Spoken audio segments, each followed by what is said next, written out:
అందరికీ నమస్కారం. శ్రీమాత్రే నమః.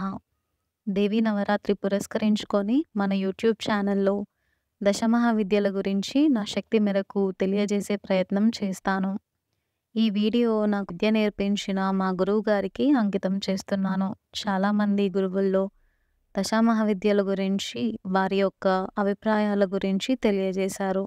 వారు సిద్ధి పొందిన విధానం బట్టి ఇది ఇలానే ఉంటుందని గ్యారంటీ ఏమీ ఉండదు. ఎవరి యొక్క శక్తి మేరకు వాళ్ళు దేవతలను ప్రసన్నం చేసుకుంటారు. ఇందులో చాలా పద్ధతులు కలవు. విద్య నేర్చుకున్న గురువు వారికి శిష్యులకు ఎలా అయితే తెలియజేస్తారో ఆ విధంగా వెళ్ళిపోతుంది. దీనికి ఆది, అంతం అని ఉండదు. ఎక్కడైతే ముగుస్తుందో అక్కడి నుంచి ప్రారంభమవుతుంది. ఈ యొక్క విద్య ఆధునిక కాలంలో కనుమరుగయ్యాయి. ఆ విద్యలో కొన్ని దశమహావిద్యలు. వీటి గురించి చెప్పేవాళ్లే ఉన్నారు కానీ సాధన చేసేవాళ్ళు చాలా తక్కువ మంది ఉన్నారు. ఇందులోనూ వామాచారం, దక్షిణాచారం అని కొన్ని పద్ధతులు కలవు. ఈ దశమహావిద్యలు మహాకాళి నుండి ప్రారంభమై కమలాత్మికాదేవితో ముగుస్తాయి. పార్వతీదేవి, లక్ష్మీదేవి, సరస్వతీదేవి యొక్క స్వరూపాలే దశమహావిద్యలు. మహావిష్ణువు యొక్క నాభి నుండి ఆవిర్భవించిన వారు బ్రహ్మదేవుడు. వారి యొక్క భార్య సరస్వతీదేవి. లక్ష్మీదేవి యొక్క మరొక స్వరూపమే సరస్వతీదేవి. లక్ష్మీదేవి, సరస్వతీదేవి మనకి రెండు కళ్ళు లాంటి వాళ్ళు.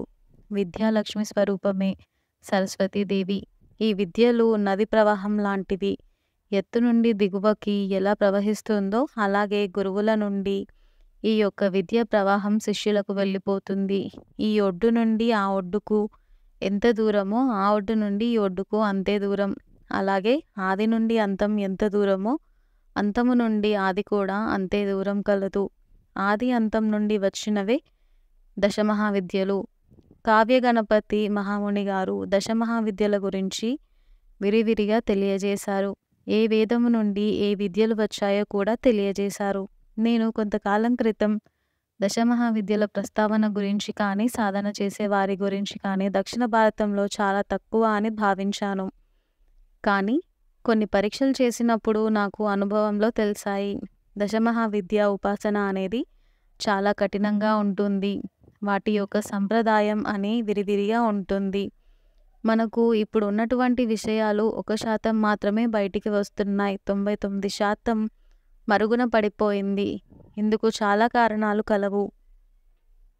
శివుడికి, విష్ణుమూర్తికి పూజలు చేసేవారు అధికంగా అయ్యారు. అందువల్ల దశమహావిద్యలు సాధన చేసేవారు చాలా తక్కువ మంది అయ్యారు. శ్రీ విద్య ఉపాసనలో లలితాదేవి, త్రిపుర సుందరి మొదలగు దేవతలకు మాత్రమే వాళ్ళు ప్రస్తావన చేశారు.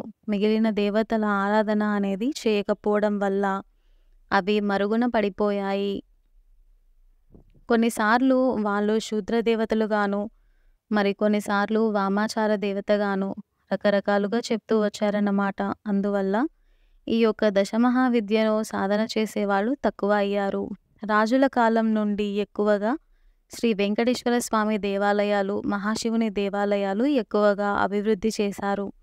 దశమహావిద్య దేవాలయాల్లో జరిగే పూజా విధానం వల్ల కూడా కనుమరుగైపోయింది. దశమహావిద్యలో వామాచారం ఉంటుందనేసి ప్రాచుర్యంలోకి వచ్చింది. జంతుబలి ఉంటుందని భయపడి ఈ సాధన చేసేవారు చాలామంది తక్కువయ్యారు.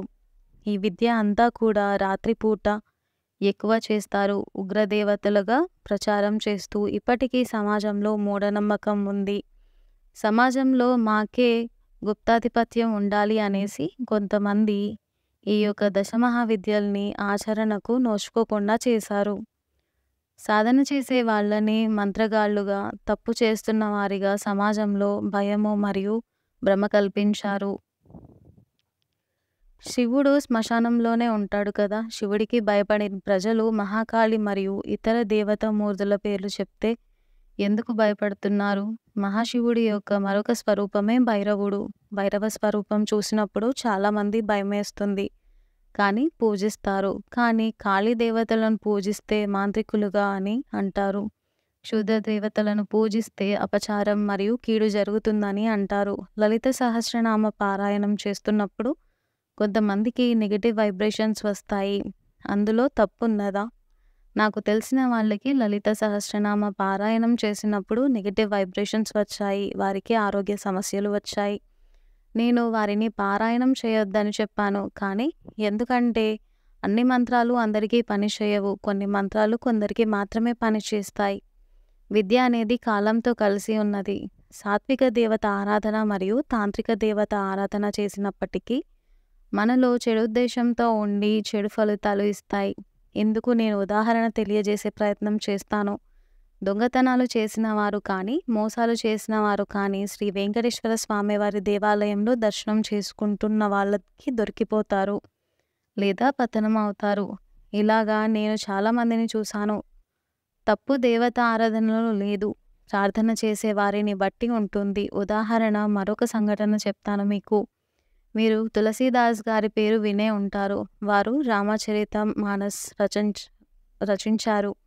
వారికి కూడా అఘోరాల మీద, నాగసాధుల మీద వ్యతిరేక భావం కలదు. వారి దగ్గరకు వచ్చిన స్త్రీకి సంతాన విషయంలో పని కాకపోతే ఆ విషయం తెలుసుకున్న ఒక సాధువు ఆమెకి సంతాన అనుగ్రహ ప్రాప్తిస్తారు. ఒకసారి తులసీదాస్ గారు ఆమెకు కలిగిన సంతానాన్ని చూసి ఆశ్చర్యపోతారు. ఆమె జరిగిన విషయం చెబుతుంది. ఆ రోజు నుండి అఘోరాల మీద కానీ, నాగసాధుల మీద కానీ తన యొక్క అభిప్రాయాన్ని మార్చుకున్నారు. ఏ దేవత, ఏ దేవుడు కూడా అకారణంగా ఒకరిని పతనం చేయడు. త్రైలింగ స్వామి వారు కూడా 300 సంవత్సరాలు జీవించారు మహాకాళి అనుగ్రహంతో. ఈ రోజులలో అది మనకు సాధ్యమవుతుందా? దశమహావిద్యల గురించి విరివిరిగా మనం ముందు వీడియోలో తెలుసుకుందాము. ఈ వీడియో మీకు నచ్చినట్లయితే లైక్ చేసి షేర్ చేయండి, సబ్స్క్రైబ్ చేయండి. నమస్కారం. జై శ్రీరామ్.